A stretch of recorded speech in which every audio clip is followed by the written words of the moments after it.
청문회에서 도망간 김행. 처음으로 공식 입장이 나왔는데 아주 황당할 따름입니다. 역시나 남 탓하기 바빴습니다. 이미 국민들이 퇴장하는 장면을 두 눈으로 봤고 퇴장 이후 다음 청문회 일정에는 나타나지도 않았다는 걸 두 눈으로 똑똑히 봤습니다. 그런데 청문회 도중에 퇴장했다고 하는 야당 주장은 사실과 다르다고 반박했습니다. 이 사람 제정신이 아닌 것 같죠?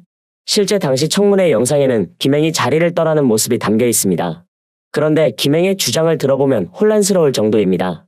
위원장의 사퇴 발언 이후에 여야 논쟁이 벌어져 정회가 됐고 정회 후에 대기실로 여당 의원들과 함께 갔다는 겁니다. 그러고 나서 돌아오지 않은 이유에 대해서는 여당 의원들이 합의 없는 일정 변경을 인정할 수 없다는 입장이었기 때문에 참석하지 않았다는 겁니다.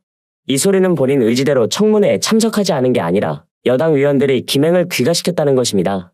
이미 여기서부터 끝난 겁니다. 지금 이 변명을 어떻게 받아들여야 하냐고요? 윤석열과 대통령실은 김행을 예정대로 여가부 장관으로 임명할 거라는 걸 미리 보여주는 대목인 겁니다. 김행이 청문회장에서 이탈한 것에 대한 책임을 여당한테 철저하게 돌리고 있는 겁니다. 여당 때문에 청문회를 박차고 나간 것이고 김행 스스로 김행이 본인 의지대로 한 행동이 아니기 때문에 김행은 잘못이 없다는 식으로 포장을 하고 있는 것이죠. 아주 황당한 주장을 하고 있지만 김행을 임명하기 위해서는 이렇게라도 주장을 해야 하는 게 윤석열 입장에선 맞습니다. 이미 윤석열이 인사청문 요청안을 국회로 보낸 게 지난 15일이고 인사청문 기한이 만료됐기 때문에 김행을 언제든 장관으로 임명할 수 있는 상황이기도 합니다. 김행이 이번에 장관으로 임명된다면 윤석열 정부 내에서 청문 보고서 채택 없이 임명된 19번째 고위공직자가 되는 겁니다. 지금까지 국회와 국민들을 무시하고 강제적으로 본인 마음대로 고위공직자에 앉힌 사람이 벌써 19번째라는 겁니다. 고작 1년 반 정도 되는 시간 동안 이렇게 말도 안 되는 짓거리를 해왔다는 게 여러분은 믿어지십니까? 김행의 논리는 여느 윤석열 정부 인사들과 동일하게 모순투성이입니다. 설령 그 주장이 사실일지라도 여당 의원들의 말을 거부할 수도 있는 겁니다. 여당 의원들이 귀가하라고 독촉해도 인사청문회 자리를 책임감 있게 참석하고 싶다고도 충분히 할 수 있죠.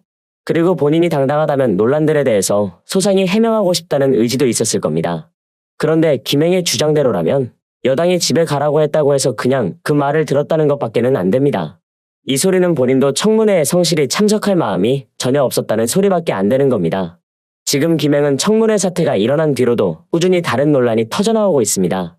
청문회에서 코인 거래를 한 번도 안 했다고 답변했습니다. 그런데 주식 신탁 논란에 이어 이번엔 코인 논란입니다. 김행이 창업한 위키트리가 스티밋의 코인을 다량 보유하고 있는 것으로 확인된 겁니다. 인사청문회에서 위키트리 기사 조회수 조작을 통해 암호화폐 수익을 냈다는 의혹이 있었습니다. 이에 대해 김행은 스티밋과 코인을 거래한 적이 단 한 번도 없다고 부인했습니다. 그런데 결국 이 말도 위증이라는 것이고 위증에 따른 책임, 벌도 받아야 하는 인물이라는 겁니다. 실제로 스티밋에 등록된 위키트리의 암호화폐 지갑에는 15,737.6 스팀, 251.280 스팀 달러 등의 코인 잔고가 남아있던 것으로 확인됐습니다. 그리고 또 다른 암호화폐인 하이브도 15,484.066 하이브나 가지고 있는 것으로 확인됐고요.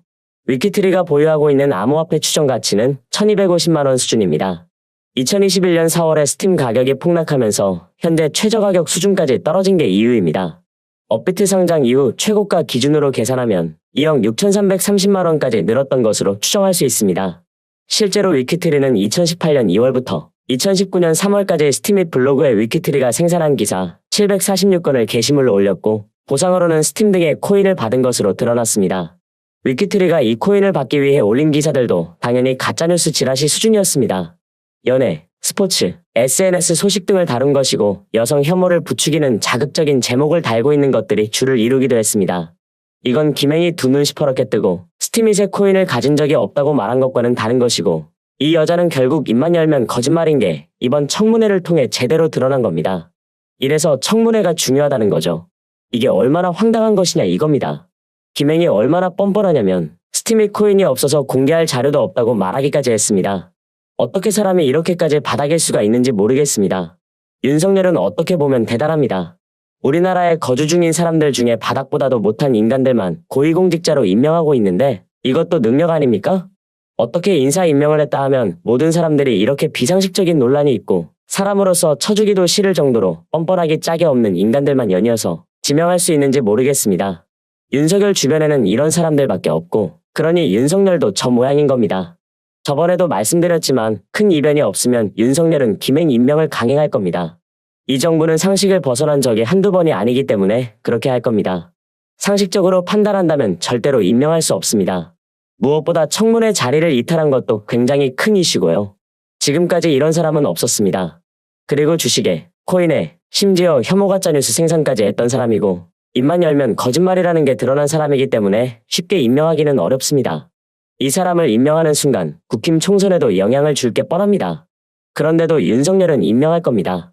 김건희와 연관되어 있는 사람이고 지금까지 상식적으로 일 처리를 한 적이 단 한 번도 없기 때문에 임명을 하고도 남습니다. 이미 인사청문 기간도 지난 5일에 만료됐기 때문에 윤석열은 임명만 하면 그만인 거죠. 애초에 이미 신원식과 유인촌 같은 사람도 장관으로 임명해버렸습니다. 김행이라고 못할까요? 저는 신원식만큼 심각한 사람이 없다고 보는데 이런 심각한 인간을 국방부 장관으로 앉혔습니다. 민주당은 일단 야당이기 때문에 당연히 임명을 철회해야 한다고 주장하고 있습니다. 사실 지금까지 발견된 의혹들만 해도 이 사람은 공직 그 어떠한 자리도 앉으면 안 되고 수사부터 받는 게 맞습니다. 김남국 코인 가지고 그렇게 떠들더니 이젠 김행 같은 사람을 장관으로 앉히겠다는 건 무슨 생각인지 모르겠습니다. 그렇게 지적질을 하더니 국힘이 나서서 코인 보유 내역과 변동 내역과 같은 자료를 제출하지 않은 김행을 방어하기 바빴습니다. 김행이 코인을 보유했는지, 코인으로 돈을 부당하게 벌었는지, 이게 인사청문위원회 책임인데 국힘은 대체 뭐냐 이겁니다. 국힘은 국민을 위한 청문회가 아니라 윤석열을 위한 청문회를 한 것밖에는 없습니다. 위키트리의 선정적 보도기사들, 김건희와의 관계, 파면 팔수록 의혹이 넘쳐나고 이제는 그 얼굴마저 기괴해 보일 정도인데 이런 사람을 장관으로 앉힌다고요? 윤석열은 국민을 어디까지 무시할 건지 모르겠습니다. 이번 일은 정부와 여당이 굳이 옹호할 만한 일이 절대 아닙니다. 그럼에도 이렇게나 심각하게 받아들이고 야당을 쥐잡듯 잡는 이유는 이 또한 여론조작 중 하나라고 보는 겁니다. 이미 김행은 논란이 수두룩한 사람입니다. 그런데 마치 민주당이 이걸 정쟁화했고 김행이 스스로 무단이탈한 것이 아니고 여당에서 가라고 해서 간 것뿐인데 민주당이 가짜뉴스를 퍼뜨렸다고 하기 위한 기반 작업인 겁니다. 그런다고 국민들의 판단력이 흐려지지는 않지만 국힘과 정부는 윤석열 눈치만 보면 되기 때문에 어떻게든 그런 여론을 만들어가기 위한 거죠. 당장 오늘부터 국감이 실시됩니다. 채택된 피감 기관만 어제 기준으로 791개로 작년보다 8곳이나 늘었습니다. 내년 총선을 앞두고 실시되는 것이기 때문에 주도권을 야당이 가져가기 너무 쉬운 상황입니다. 윤석열과 김건희만 해도 논란이 끊이질 않고 있습니다. 설명하고 해명해야 하는 것뿐 아니라 수사를 받아야 할 사안들이 아주 많죠. 이번 국감을 통해서 숨기려는 자가 나올 겁니다. 숨기려는 자가 범인입니다. 윤석열과 김건희 논란에 대해 당당하다면 국감 증인으로도 아주 열심히 그 관련자들이 참석할 겁니다. 더 나아가 특검까지 하자고 할 겁니다. 그러나 이미 우리는 2년에 가까운 기간 동안 당해온 게 있습니다. 윤석열과 김건희는 당당하지 못한 사람들이고 국힘은 이런 당당하지 못한 사람들을 어떻게든 지키려고만 합니다. 이번 국감, 제가 보기엔 아주 엉망인 상태가 많을 겁니다. 필수 증인들은 황당한 사유들로 출석도 못할 거고 출석한 증인들은 입만 열면 거짓말하기 바쁠 겁니다. 그리고 여당은 어떻게든 본인들을 향한 논란을 야당과 전 정부 쪽으로 돌리기 바쁠 거고요. 그런데 이걸 어쩌나요? 당장 이재명 대표의 사법 리스크가 가장 큰 무기였는데 이마저 사법부에서 증거 불충분으로 기각을 시켜버렸습니다. 이 정도면 윤석열은 이미 끝난 것을 인정해야 하는 거 아닌가요?